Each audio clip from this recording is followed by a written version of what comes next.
The snow is moving out, but the bitter cold temperatures are sticking around. You can see it there on your screen, and it is getting colder tonight. Thanks for inviting us in. It's 11 o'clock. Rob's in for Angela tonight. He's tracking what you're going to see when you wake up Friday morning. Yeah, most of the city is seeing the snow move out. There are some areas that are still dealing with some snow, but the totals haven't been that impressive. All right. We are expecting the snow to move out overnight. So let's get right into it. Let's show you what to expect. We showed you the temperatures a bit earlier. These have not moved very much, and I don't expect that they will move very much through the overnight and into early morning. We've got teens, 20s, and even upper 20s. Probably going to hold there. You may move a few degrees either side of that. There is still some snow that's falling, but it's almost in the same locations we saw a bit earlier from Lafayette to Muncie.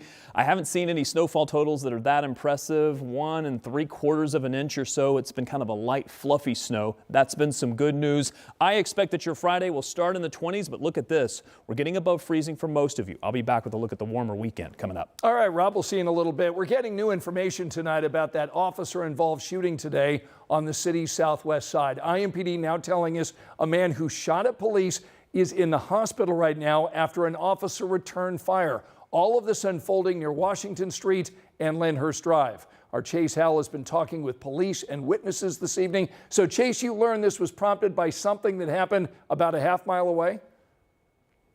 That's right. It all started on Keels Avenue when police were dispatched there for a shots fired call. Now, that's when they say they first encountered the man before he led them on a brief foot chase over to here on Waldemar Avenue. And I have cell phone video tonight from a woman who says she started recording after hearing shots being fired.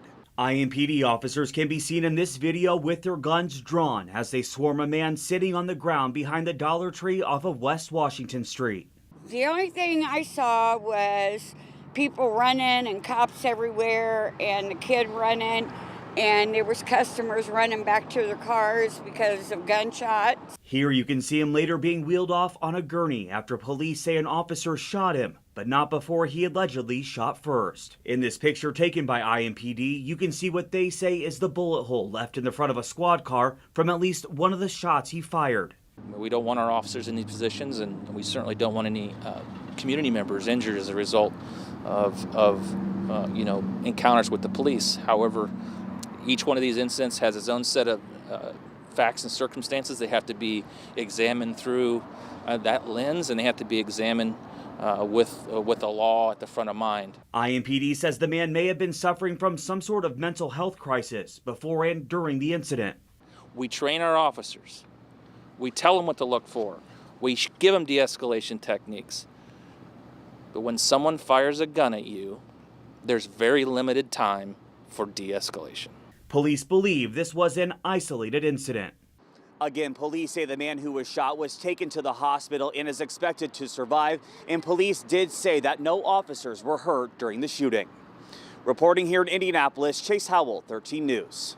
That officer involved in the shooting, by the way, has been put on administrative leave while the shooting is being investigated. That's standard protocol with IMPD. Tonight, the Indiana Supreme Court has denied a stay of execution for Joseph Corcoran. He's the man who was convicted in that 1997 murder of 4 people, including his brother, his sister's fiance, and 2 of their friends. Corcoran is scheduled to be put to death before sunrise, December 18th. He'd become the first person executed in our state in 15 years. Today, the Indiana Abolition Coalition delivered a letter to Governor Holcomb at the State House asking him to stop Corcoran's execution. 70 faith leaders from across our state signed the letter asking the governor to commute his sentence. The letter calls for the state to honor the sacred dignity of all people, including both victims and those who have caused immeasurable harm. We say no because, as Indiana Supreme Court Justice Christopher Goff wrote earlier this week, executing Mr. Corcoran at this time violates the dignity of both the defendant and the judicial process. 8 men are imprisoned on Indiana's death row up in Michigan City. There are 3 pending death penalty cases in our state, all here in central Indiana. Tonight, an Indianapolis woman is one of the 39 people pardoned by President Joe Biden. Emily Good Nelson is listed on the release from the White House tonight, saying the Indianapolis woman was convicted of nonviolent drug offenses 20 years ago. Since her release, Nelson has helped others, volunteered as a counselor, and completed her bachelor's and master's degrees. President Biden is also commuting the sentences of roughly 1,500 people. This is the largest single-day act of clemency in modern history. Biden's historic use of the pardon power comes the same day Donald Trump claims a new accolade. Alice Barr has the latest.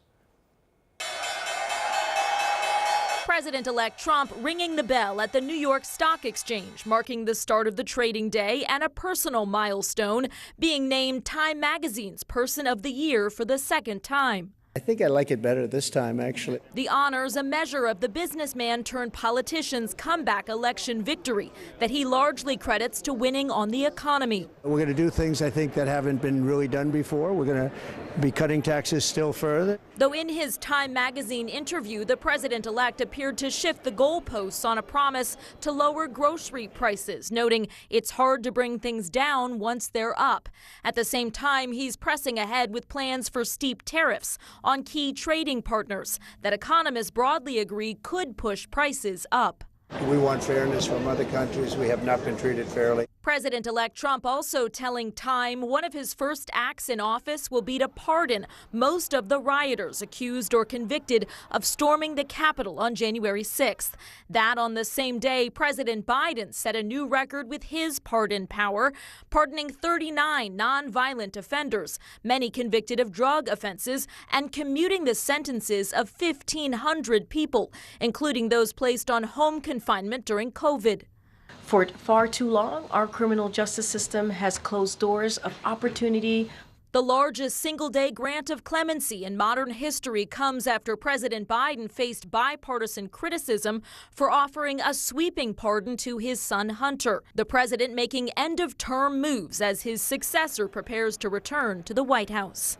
In Washington, Alice Barr, NBC News. Tonight, investigators in Lafayette are still looking for a motive after a shooting last week at a laundromat. One man died and 2 others were sent to the hospital. Police tonight are telling us the suspected shooter who took his life after that attack drove from Lincoln, Nebraska before opening fire. They've also told us they have found no connection between the suspect and any of the victims. Investigators say 5 people were inside Lafayette Laundry on December 5th when Lewis McLaughlin fired 8 shots inside. 35-year-old Keith Ford was killed. A 32-year-old woman was wounded, along with a 30-year-old man.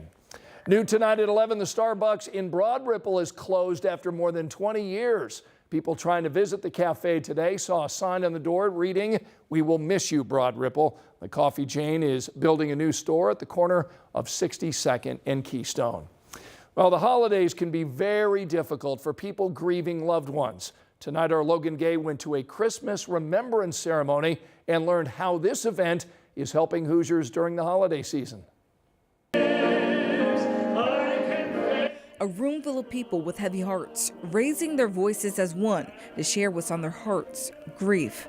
Thursday, Hoosiers from near and far flocked to Southport Presbyterian Church to remember the ones who will be missing from the table this holiday season. Remembrance is the thing that keeps us going, that keeps the spirit of the holidays alive. And for me, those memories are irreplaceable, and their spirits live on through us.